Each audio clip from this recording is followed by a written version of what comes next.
राजा जनक के जीवन से सिद्ध करते हैं। त्रेता युग में जनक जी एक धार्मिक राजा थे। इनकी पुत्री सीता जी थी, जो त्रिलोकीनाथ श्री विष्णु उर्फ श्री रामचंद्र पुत्र श्री दशरथ जी की पत्नी थी। सतयुग में राजा जनक जी का जीवन ही राजा अम्बरीश थे, जो श्री विष्णु जी के परम भक्त थे। साथ साथ वेदों के अनुसार ओम नाम का जप करते थे, जो ब्रह्म साधना है, जिसके परिणाम स्वरूप लाखों वर्ष की विष्णु जी के लोक में बने स्वर्ग में अपनी भक्ति के सुख को भोगा। फिर लाखों वर्ष ब्रह्म लोक में ब्रह्म साधना के सुख को भोगा। फिर त्रेता युग में पुनर्जन्म जनक का हुआ, जो एक धार्मिक राजा थे। अपने जीवन काल में अनेकों यज्ञ धार्मिक अनुष्ठान किया करते थे। श्री विष्णु जी की भक्ति की, ब्रह्म साधना भी की।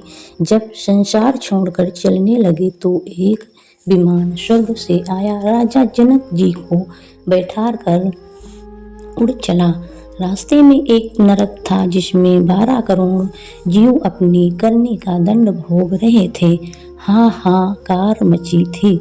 जनक जी ने दूतों से पूछा कि यह किन दुखियों की चिल्लाहट है। विमान रोका गया। देवदूत ने बताया, राजन, यह एक नरक है। इसमें प्राणी अपने पाप कर्मों का दंड भोग रहे हैं। जनक जी ने कहा, इनको इस नरक से निकाल दो, मुझसे देखा नहीं जा रहा है। देवदूतों ने कहा, जनक जी, यहाँ इस नरक से निकाला नहीं जाता। देखो, यहाँ धर्मराज की आज्ञा चलती है। जनक जी ने कहा कि यहाँ तो इनको छोड़ दो या फिर मुझसे भी इसी नरक में डला दो। देवदूतों ने बताया, इसका समाधान धर्मराज ही कर सकते हैं। राजा जनक जी ने कहा, धर्मराज से मेरी बात कराओ। धर्मराज वहीं उपस्थित हो गए तथा सर्व स्थित जानने के पश्चात बोले कि मैं आपको इस नरक में नहीं डाल सकता, वह न ही मैं इन 12 करोड़ जीवों को नरक से निकाल सकता। एक उपाय बताता हूँ। आप जनक जी अपने कुछ भक्ति धन, पुण्य तथा मंत्र जाप का भक्ति धन इन 12 करोड़ों जीवों को प्रदान कर दो, तब इन्हें आपके साथ ही स्वर्ग भेज दूंगा। जनक जी ने दयावंश होकर अपनी आधी भक्ति कमाई उन 12 करोड़ जीवों को दे दी।